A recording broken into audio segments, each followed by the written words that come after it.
Am I the butthole for abandoning a grieving friend after she tried to charge me rent? My friend is a recent widow. It's been a long time coming, but that hardly makes it easier. Her husband passed away at the end of February, and she has been understandably distraught since. I have tried my best to support her through this, even though I can't possibly understand what she's going through. At the beginning of the March, she asked me if I'd stay over during the night because she couldn't stand sleeping alone in an empty house. I obliged and temporarily moved in once I was sure my husband was okay with it. She's not been taking care of herself, so I have been doing 100% of the household chores and taking care of her and all her responsibilities, as well as working full-time. Well, last week she sprung on me how much she'll be expecting in rent from here on out. She heavily implied I was taking advantage of her in her grief, trying to live in her house for free, and that she expects me to back pay her rent for the 2 months I'd already been there. I was extremely insulted by this and told her I'd transfer her the money she wanted, but I would be moving back to my own house, where I am also paying rent. I got my stuff and was out within a couple of hours. She has since asked me to come back, but I have refused. I told her I'd still do her shopping and I'll come over to help her with a few bits, but I'm not spending another night in that house. Am I the butthole? Not the butthole. You didn't want to pay rent, so you went back to your own house. I think she's a bit of an butthole, asking you to come and stay with her, and then asking you to pay money. I think you've set some healthy boundaries to avoid the situation occurring again. Told her I'd transfer her the money she wanted. Original poster: did you actually pay this rent? If not, don't. If you did, what and why? Original poster replies: I did. I don't know why, it was just easier. The easiest is to do nothing at all. It conserves the most energy and, in your case, money. In the future, think about this in economic terms. It cost you $faker and from a fake friend to keep you from having an unpleasant confrontation that turned out to be what you were trying to avoid anyway. Getting angry is okay, original poster. It doesn't mean you're not a nice or good person. Don't let people walk over you. Please consider this an expensive lesson. It's okay, and completely free, to say laughing out loud no to outrageous, outlandish, and categorically ridiculous demands of your money. Practice saying it so you can spit it out with gleeful ease the next time. It's also okay to value avoiding annoyance and aggravation more than paying some amount of money you don't owe. It might have been a cheap price for original poster to be rid of the problem. I did this once. I asked someone to be a tutor, but we had scheduling challenges. In the end, it was easier to pay her for a lesson that didn't take place and cut off from there, as she was someone that I knew through a colleague and I would have damaged the original relationship otherwise. Perfectly understandable. Redditors tend to be very focused on but my rights, without taking other considerations well enough into account. Yeah, some nights I'm scrolling thinking it's the who's technically in the right sub. Being in the right doesn't mean they're also not the butthole, laughing out loud, mostly the opposite. Edit. Wow, thanks for the award. Sorry, just to clarify, in no way was I insinuating original poster was Tia here, absolutely not the butthole in this case, and I actually think she's a saint for still helping her at all, was just a general observation on this sub. In a different context I read an example that fits well what you mean. If I lend someone my knife, I'm entitled to say to them I'd like my knife back now. But if I say that while they are using it to defend themselves from a crazed attacker, I would be in the wrong. It feels like most of the people in this sub would just say your knife, your rules. Different situation than this. Small amount of money and saved a colleague from having problems, which is worth the $20, $50 or so. Someone asking for weeks or months worth of rent after they asked the person to stay as a favor. Like seriously, WTF. Unfortunately, she's not really rid of the problem. She continues to run errands and helping at the house. Original poster: you are way too nice and are being taken advantage of. You should charge her for the housekeeping and shopping you do. She's definitely not really a friend. You are not the butthole, but she is. She avoided the very probable issue of this so-called friend going around and saying that she was taken advantage of.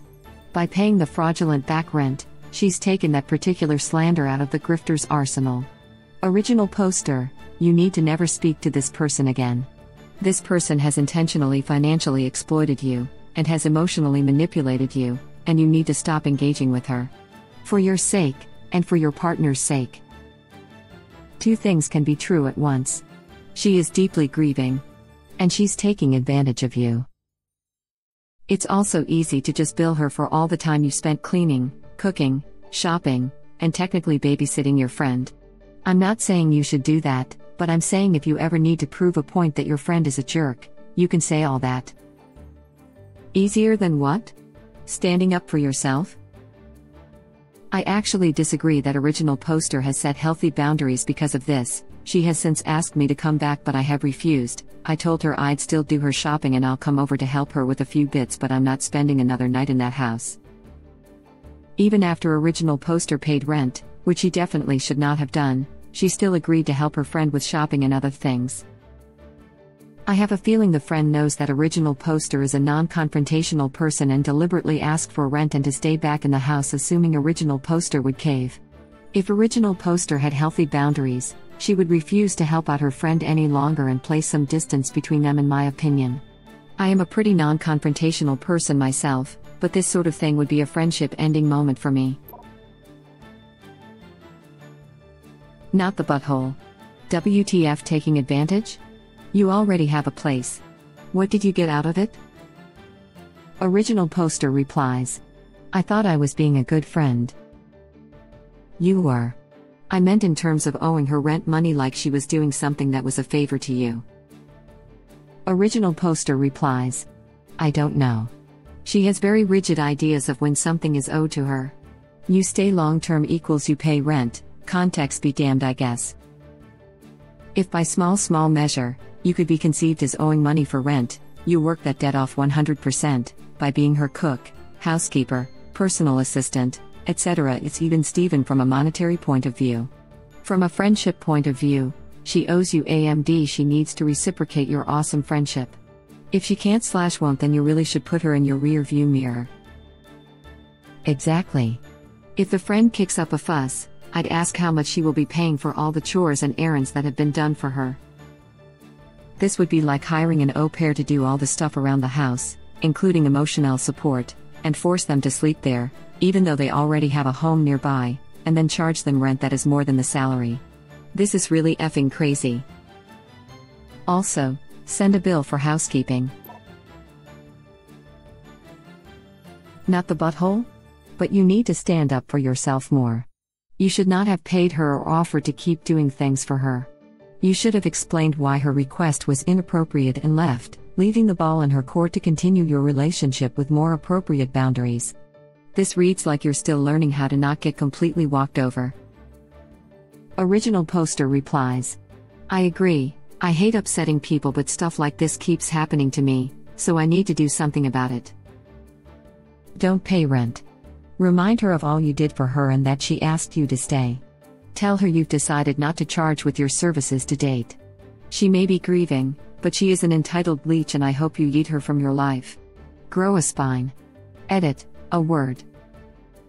You might actually benefit from some therapy to help with this. Therapy isn't just for when you're in a mental health crisis, it can also be helpful for learning and practicing emotional tools for everyday life, like saying no, self-confidence, being assertive, and setting/enforcing healthy boundaries. If you don't want/don't have the budget for therapy, then I'd recommend checking out books on setting and enforcing healthy boundaries with others, such as 101, or whichever book you prefer. My therapist also had this to say about not wanting to upset others and feeling guilty when I do, which helped me a lot. Guilt can be a helpful feeling when you've wronged someone, because it helps you hopefully make better choices in the future and grow to be a better person. However, there are times when guilt is inappropriate guilt, and that's when you feel guilty over things you don't need to, don't deserve to, or shouldn't feel guilty of. Oftentimes we feel this inappropriate guilt when others get upset over or strongly disagree with our choices/boundaries, especially if they also guilt trip us about it. I've dealt with inappropriate guilt many times in my life before. My therapist recommended me to go through these questions and phrases when I'm wondering if my guilt is appropriate or inappropriate guilt. Why are you feeling guilty? Why is the other person upset? Did you actually do something wrong or cause real harm? Or did you just do something innocuous, not harmful, that the other person doesn't want you to do? Does the other person have an ulterior motive for making you feel guilty? If you did do wrong, then talk to the wrong party, apologize and make it right. If you didn't do anything wrong, and they're guilt-tripping you, then tell yourself that you're not responsible for other people's emotions or how they choose to react to your decisions. If someone chooses to be upset, then that's their choice, not yours. It's okay to disagree with other people over your choices. It's okay for other people to be upset over your choices. It's okay to say no to something that harms or inconveniences you, or even if you just plain don't want to do it. Just because someone is upset doesn't automatically mean you did anything wrong. Sometimes people get upset just because they're not getting their way. It's not your job to fix the situation or their emotions. Their situation/emotions are their responsibility to manage. Web link. She heavily implied I was taking advantage of her in her grief. As it often is with abusive people, accusations are confessions. She is clearly using her grief to take complete advantage of you, original poster. The last time I checked, manipulating your close friends, treating them worse than doormats, and then gaslighting them while demanding they pay you a bunch of money, is not a step in the grieving process. You upended your entire life for this woman. You left behind your own home and your husband to care for her at her insistence. You give, and she takes. And now she wants to take your money, too. Your service to her should stop here.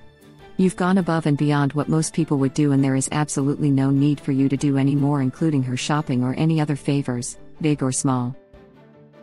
You would be wise to think long and hard about continuing a friendship with someone who treats you this way. Not the butthole. Original poster replies, I will, thanks. Original poster, seriously, you've taken this doormat/nice girl syndrome thing to an unhealthy level. Please get help before it starts affecting your marriage. Not the butthole, and I wouldn't do anything else for her for free since she has already proven that she will twist scenarios to try to get money out of you. There is a chance that she was not left off financially well. If that's the case, offer to help her get into contact with someone who can help her figure out the finances. Either way, she's the AH for taking advantage of your kindness. Not the butthole, and I would not pay her back rent. You can't create a rental agreement in your head and then expect someone to pay when it was not agreed up front. You were there to help her, and you have your own place, so it's not like you gained anything from staying there. And make sure she pays for anything you get for her.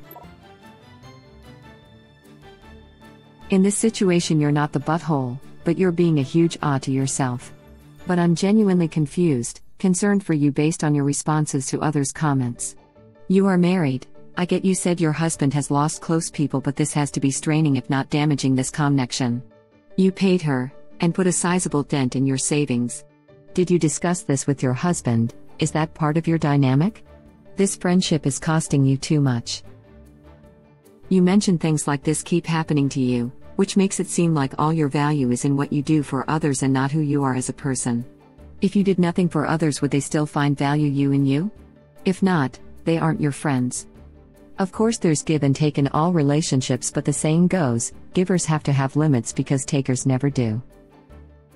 Original poster replies, we have separate savings accounts, so it was my money technically, but I did ask him first, and I really hope I haven't damaged our relationship, but I'm going to be doing my best to make it up to him now that we're together again.